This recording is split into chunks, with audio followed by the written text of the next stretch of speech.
Welcome to the Stronger for Business podcast with Diffrig Jenkins, Pete Rushmer, and myself, Bev Thorogood. Stronger for Business is a training consortium dedicated to bringing high-quality training solutions to businesses through the combined expertise of our partners. From skills training to developing personal and professional excellence, our mission is to help business owners get the very best from their people at all levels, from boardroom to shop floor. The Stronger for Business podcast is our opportunity to share our knowledge, thoughts and ideas with you, the listener. You'll get to meet some awesome guests from across the business world, sharing their experience of learning and development. If you love what we have to say, make sure you hit the subscribe button on whatever platform you use to consume your podcasts so you don't miss out on future episodes. We'd love to hear from you with your suggestions for discussion topics or ideas for future guests. And if you really love what you hear, please do consider leaving us a 5-star review, as this helps to get the podcast out to a wider audience. Sit back and enjoy the Stronger for Business podcast.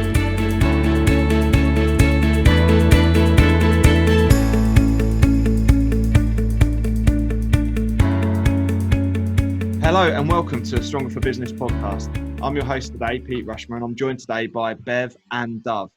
We've been running for about 4 months now, and we felt it had come to about that time that you guys got to find out a bit more about our businesses. And today we're going to do a spotlight on Bev and her business, Floresco. I'm really excited to hear more about her business, and it's going to be really exciting over the series of podcasts to hear from each of us because, well, you know, we're important too, you know. So, Bev, Dove, I just got it wrong and said Bev, which is quite funny, and I'm trying to dumb that down a bit now and not laugh at it. But yeah, Bev, Floresco, really excited to be speaking about it. Dove, what sort of questions do you want to hear from Bev today? What I want to do is to find out more about why Bev set up the business. What does it mean to her? Why is it important? Why is it important to her customers and the people in her life as well? So a little bit about Bev as a person, about the subject and the benefits, really. Yeah, absolutely. And I'll be honest, so I met Bev probably 2 years ago now when I first sort of started my business Flagship, and we met at a networking event, evening networking event in Stilton near Peterborough, and Bev got up and sort of corrected the host that she wasn't a specialist trainer, she was a menopause trainer, and was very proud about that as well. And that was something that really stood out for me. And I was like, oh, wow, that's like mega confidence. So I was really impressed. And I didn't really know what that was, being a man. So I'm looking forward to learning more about that too.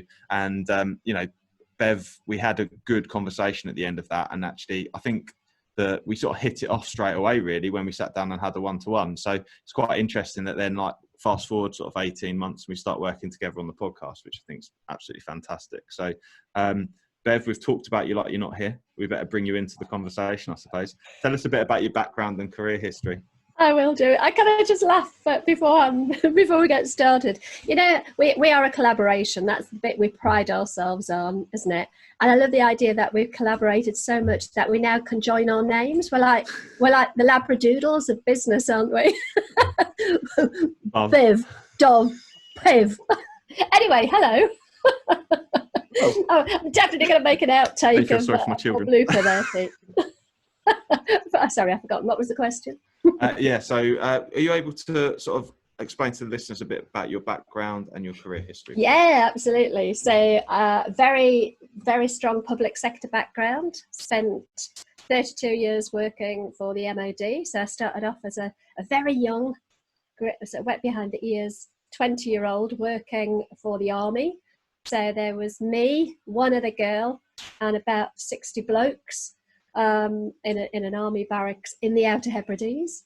So it wasn't even like normal life. I was sort of transported up to the Outer Hebrides, and it was a bit of a baptism of fire because my brother was in the Air Force, but I'd never really had anything much to do with the military.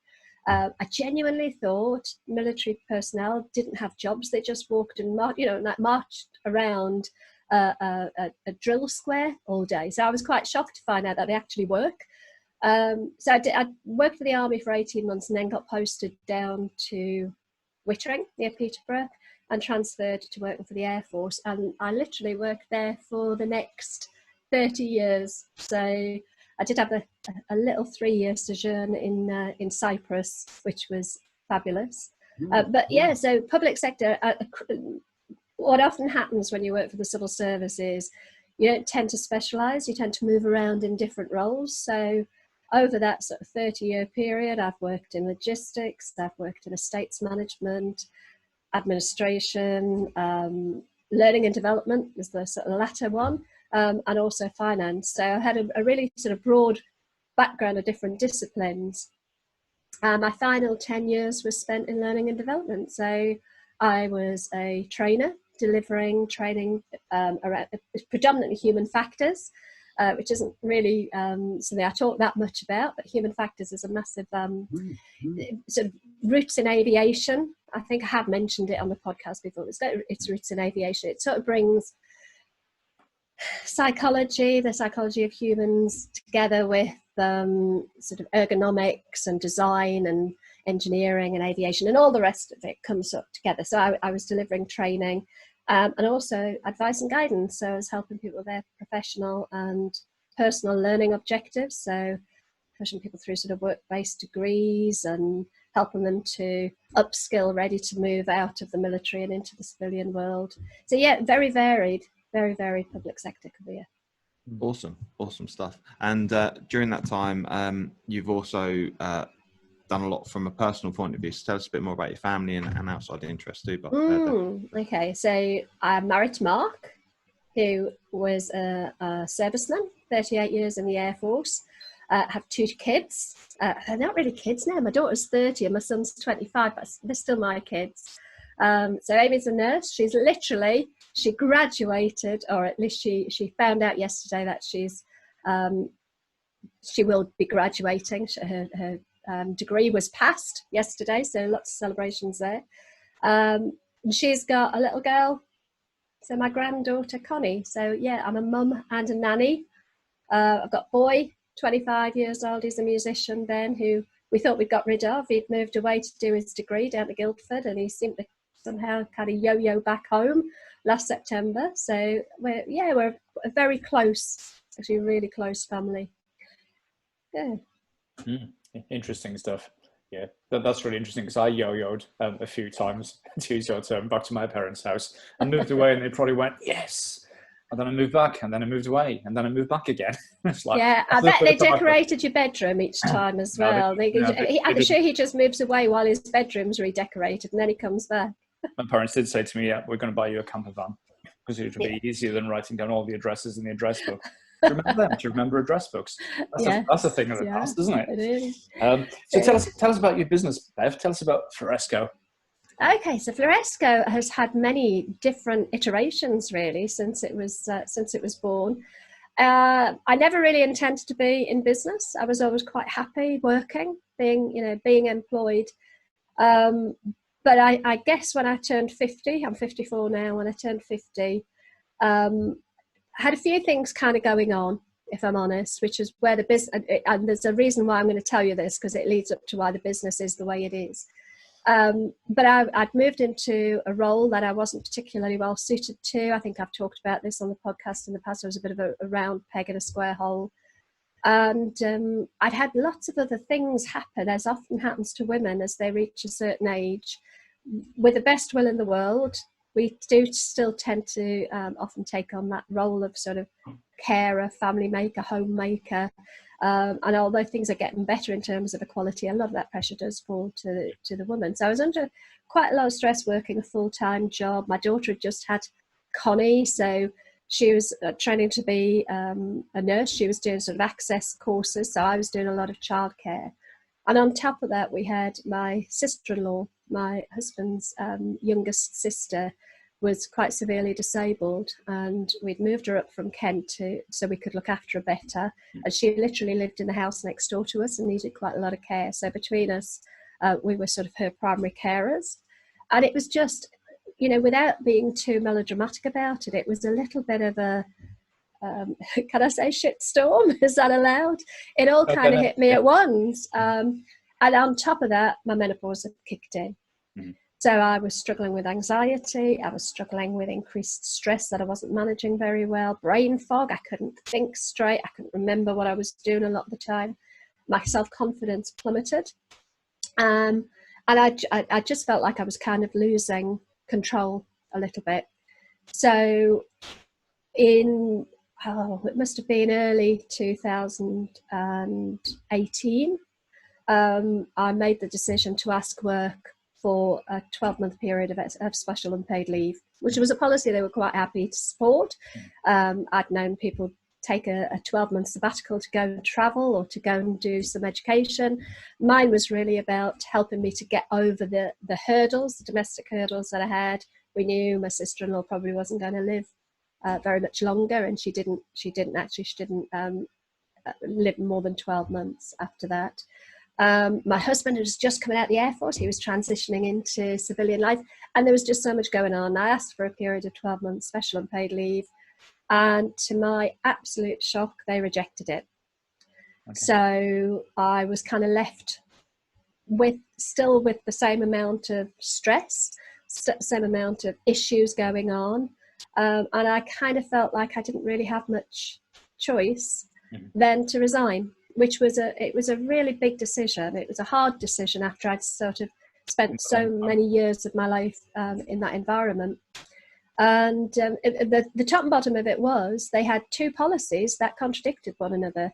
So they had a welfare policy where I could have asked, and the special unpaid leave was something that was regularly approved, but we had a moratorium at the time on recruitment. So although I wouldn't have been being paid for that 12 months, I'd have still sat in the head count.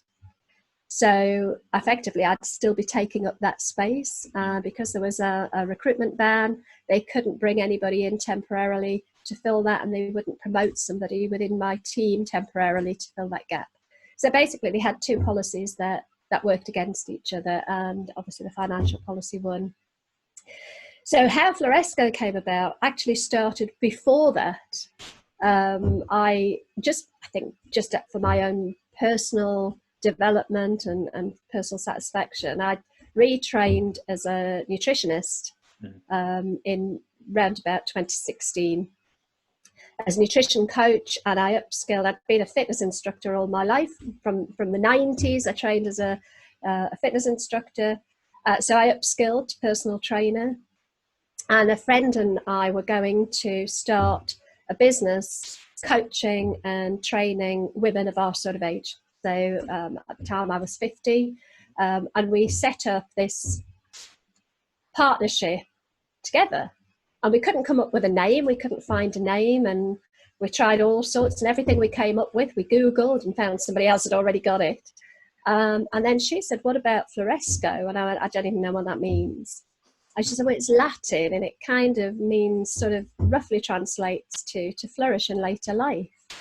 I thought, oh, I like that. That's great. So Floresco Fitness was born. But after a couple of months, we realised that we wanted different things from the business. I was very much wanting to go down the sort of the online coaching and fitness coaching route. I didn't really want to be working face-to-face with clients counting squats. But she did. That was exactly what she wanted to be doing, hands-on, working with clients. So we made a point of kind of separating the business out, and she's carried on doing exactly that. And my business has kind of evolved. So, but she very kindly let me keep the name. So that was her leaving present to me. So we are Floresco, and most people think we're a florist, but we're not. We are a training provider, and so the initial business, when I left work, when I resigned, I thought, well, actually, I need to do something. I need some work.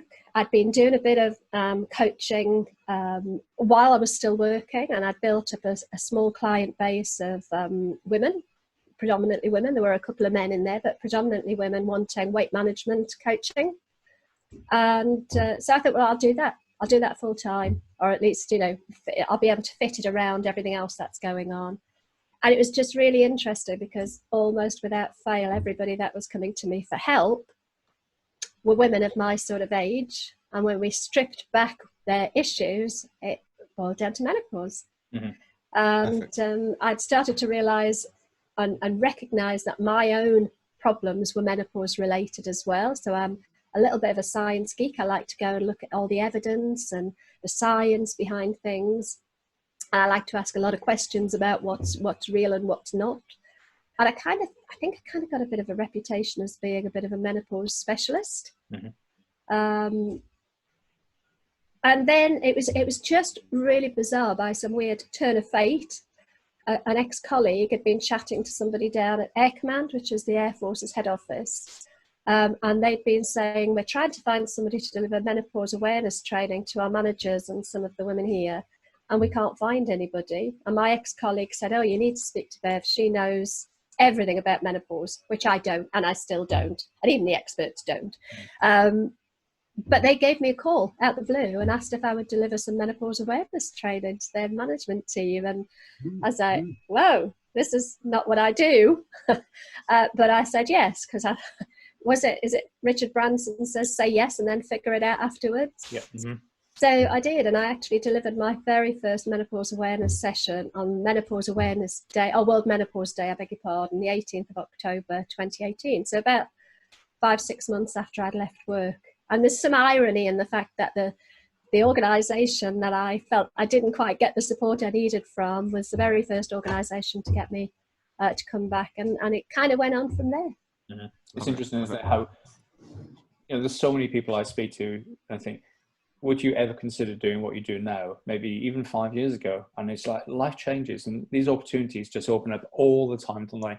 And we've all got a decision, do we take that new opportunity or we don't? And we're at crossroads all the time, in a personal life and in a professional life as well. So it's really interesting that you found this nation. I remember the first time that I met you, it was, you said what you did. It was like, and my first reaction was, and I might have actually verbalized it and said, whoa, that's niche.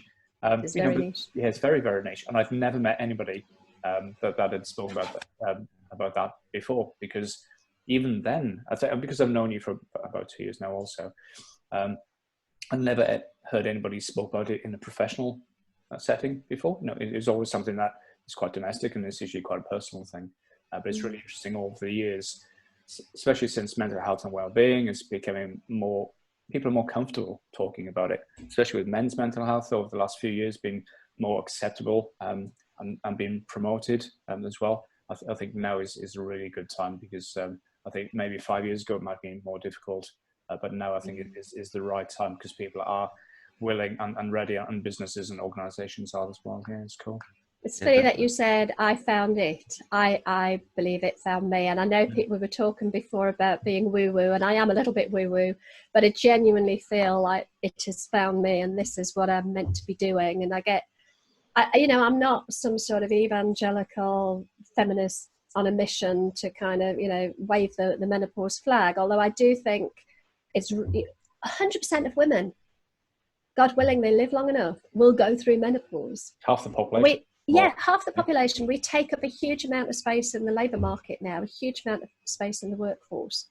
And there are challenges that it's not just about menopause. It is also about that time of life and elderly parents that we're caring for, and kids that keep yo-yoing backwards and forwards. So there's lots of other stresses, and then menopause often hits at a time in a woman's life when she's just reaching the sort of pinnacle of her career. So she's probably got, not all, but sometimes, a potentially stressful job. And the fear of judgment around menopause is still huge. So I guess, I did the work for the Air Force, and from that point forward, I started looking at whether there was a broader need for this sort of training. And I'm absolutely convinced that it needs to be talked about. It needs to be normalized. It needs to be, we need to create cultures within organizations where nobody, not just menopause, but any aspect of a person's life none of that is taboo.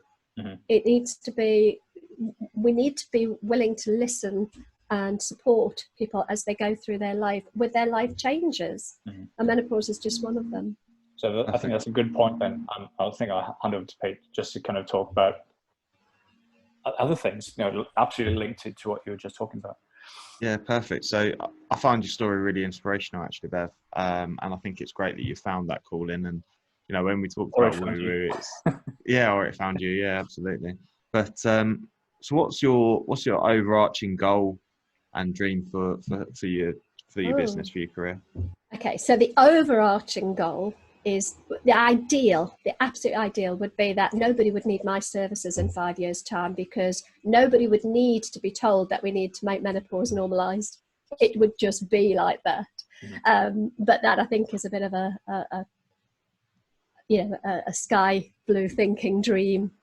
I think the goal for the business really is to get out to a wider range of businesses. I've worked with some amazing businesses so far. The Air Force was great, and I've spoken at places like L'Oreal UK and Bauer Media, and big global media company in Peterborough, as well as some smaller businesses too, sort of local colleges and things. But my goal, I think, is to maybe have other people do what I do under the auspices of Floresco, and get out there and really kind of infiltrate the market, if you like, get menopause infiltrated out there, so that we're just reaching more women. And my absolute goal is to keep valuable female talent in the workplace, because it makes sound economic sense for businesses to hang on to that talent. So my goal is to get out to as many as I can and make fly. I said I'm not flying the flag, but I am flying the flag for menopause, I guess. So just to be clear then, your goal is to make yourself unemployable. It is, yeah. Do you know what? In an ideal world, you wouldn't need somebody like me having to teach people about something that is so normal and natural in a woman's life. But then we have mental health trainers, and mental health, good or bad mental health, is very, very natural. Why on earth should we, in this day and age, have to train people to be empathetic? But we do. It's human nature. Absolutely. And we forget quickly as well. I think you'll be in business for longer than 5 years, realistically. So based on that then, what would you say is the best advice that you've ever received? Oh, it's got to come from my dad. It's got to come from my dad. My dad's best bit of advice was, you can deal with anything once you know what you're dealing with.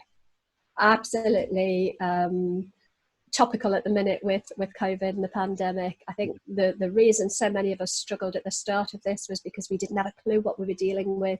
And as time's gone on and we've become a little bit clearer about what's going on, I think people are finding it easier to cope. And best bit of advice, you can deal with anything once you know what you're dealing with. Love it. And what's your favourite quote then, and why?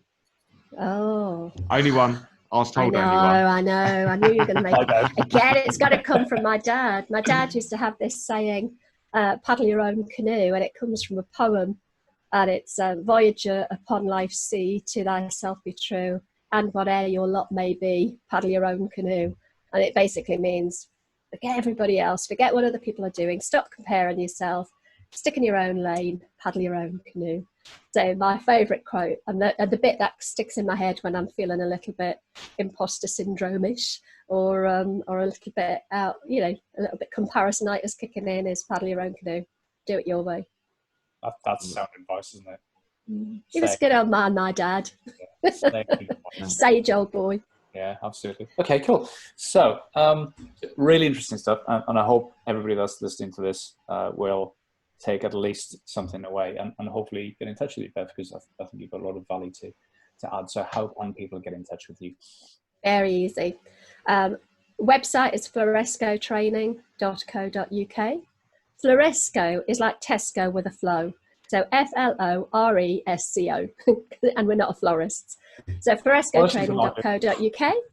You can email me. I'd love you to email me at bev@florescotraining.co.uk. I'm quite active on LinkedIn.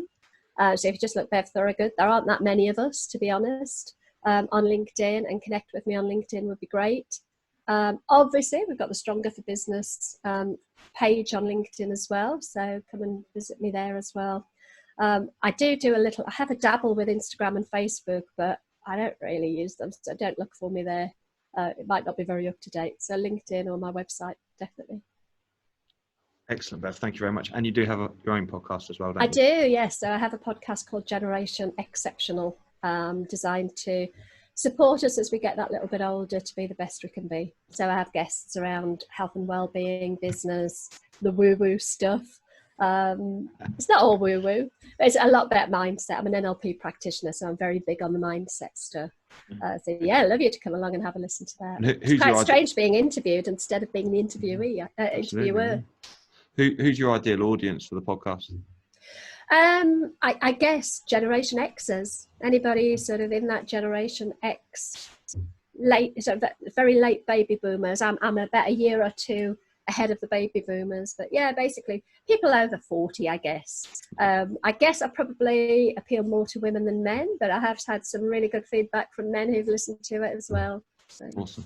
Awesome. I've certainly had a listen. I find it fascinating too. So, and I'm actually under 40, so I don't fall into your demographic. Are you really? Yeah, it's a great podcast. I'm joking.